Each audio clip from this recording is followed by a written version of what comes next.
linis na kitang-kita. Walang katulad ang linis mula ng Surf Oxy Bubbles. 5 pesos pa rin.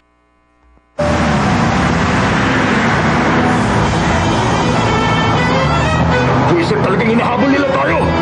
Humingi ka ng backup, officer. Huwag nating hayaan makatakas sila. Sa tingin mo nasa kotse ng anak ko, doktor? Hindi ko alam, ewan ko. Mahahabol na nila tayo, mananagot tayo. Mahimik ka, sawa na ako sa mga reklamo mo. Duwag!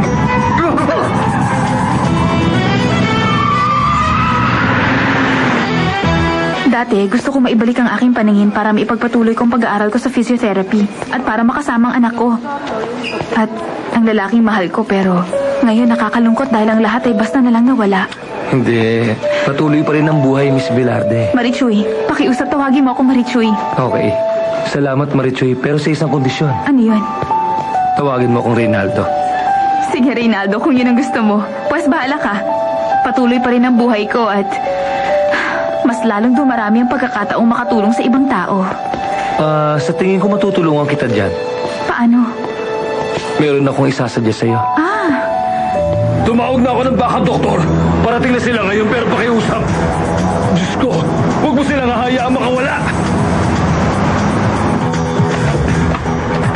Kailangan mo buksan ko ang pinto at makalabas dito kahit sa anong paraan.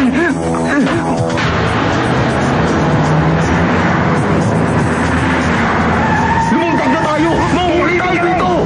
Hindi ako dapat napasali dito eh! Kapag nahuli tayo, kasalanan mo! Bakit hindi mo naman sabi ka? Dapat makalabas tayo dito! Makakalabas na sila. Hindi nila tayo mahabol! Hindi nila tayo mahuli! Ay, Diyos ko po! Nagawa natin! Mas lalo tayo mahirapan sa kanya, doktor! Masaya to! Nasaan na mga pulis si Maro? Alam ako!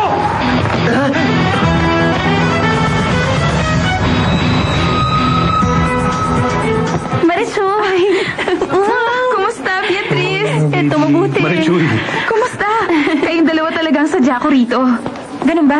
Natutuwa ako sa wakas nakakakita ka na, Marichuy. Oo, kahapon lang. Natutuwa ako para sa'yo. Hindi mo alam kung gaano ako kasaya. Nasundan ko ang kaso mo, Marichuy.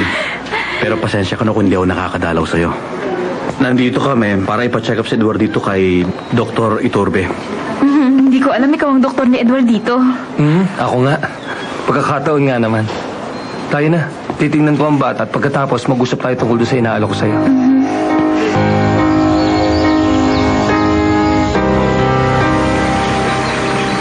Pagkatapos po na lahat ng nangyari, ako po'y nawala na ng tiwala sa inyo.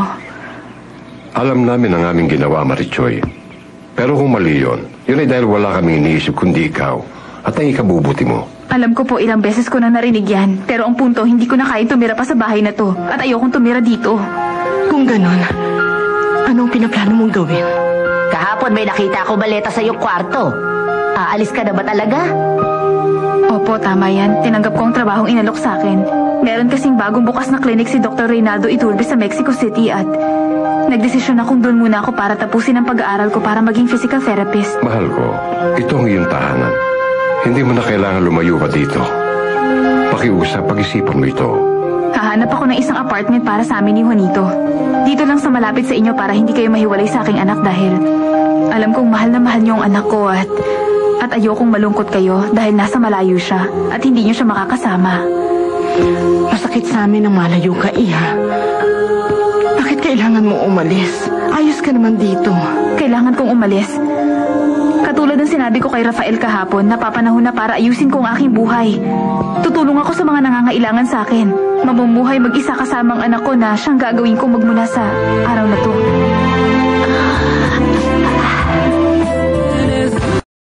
Dito sa inyo, dadalaw ako dito at lagi akong pupunta. Pakiusap, Maria de Jesus. Alam kong galit ka pa rin sa amin at hindi ka dapat gumagawa ng desisyon na hindi mo na pinag-iisipang mabuti. Nakapag-desisyon na ako. Kapag naoperahan na si Rafael, sasamahan niya ako at magkakasama kaming palagi. Huwag mong gawin ito utang na loob, Iha. Ito ay isang parusa para sa amin. Ayos lang yun, Marichoy. Kung buo na ang isip mo magtrabaho doon, tatanggapin namin. Hindi ka namin pipigilan. Pero kahit papano, bigyan mo kami ng pag-asa na babalik ka dito balang araw. Huwag kang tumigil doon ng matagal. Papayagan ka namin pero mangako kang babalik ka. Aalis ka? At saan ka pupunta, Marichoy? Ayaw kitang insultuhin, Juan Miguel, pero sasabihin ko lang sa'yo ang totoo. Alam mo, dahil sa'yo ang lahat ng kasawian ko. Sa tingin ko hindi tama sinasabi mo dahil kung hahayaan mo lang ako na makapagsalita. Hindi, teka sandali. Ikaw ang makinig sa akin dahil pagod na talaga ako. Sa buhay ko na laging nag-iisip at umiiyak dahil sa'yo. Nagsakripisyo ako mula nung nakilala kita at wala akong magawa kundi ang manahimik na lang. Marichoy, wala akong ginawa kundi mahalin ka ng buong puso. Mahalin? Hindi yun pagmamahal. Binago mo ang aking buhay, Juan Miguel. May asawa ka noon at nagpakatanga ako nung umibig ako sa'yo. Kahit labag sa mga prinsipyo ko.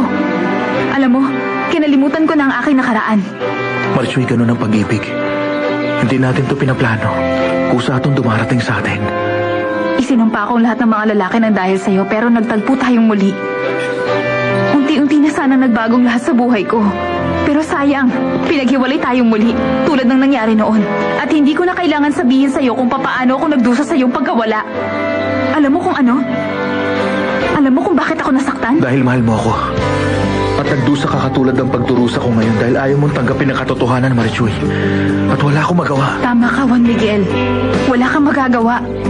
Nakakalungkot. Dahil pwede pa sana tayo magkabalikan. Hindi mahalaga kung sinong may kasalanan. Dahil nagkahiwalay ulit tayo ngayon. Marichoy. Marichoy, makinig ka sa akin. Maaari pa tayo magkabalikan katulad ng gusto natin. Huwag mong tanggihan ang kaligayahan. Ang pagmamahala natin. Huwag mong tanggihan at ipagkait sa akin ang kaligayahan.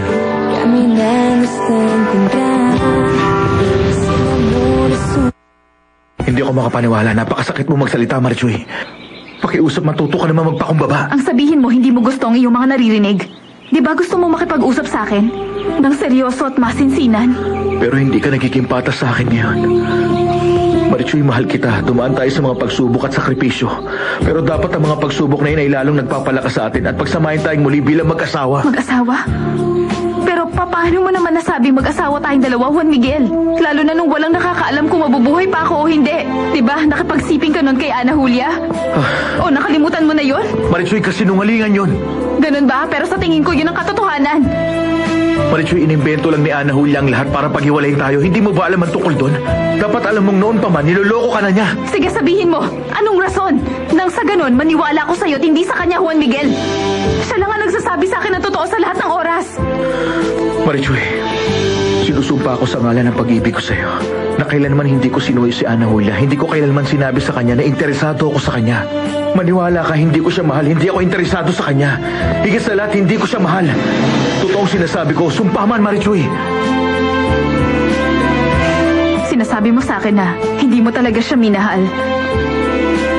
Kung ganun, maisusumpa mo rin ba sa akin na wala kang kaugnayan sa kanya? Magagawa... Patay mo na kami ng anak mo! Ang programang ito ay inihatid sa inyo ng Nestle.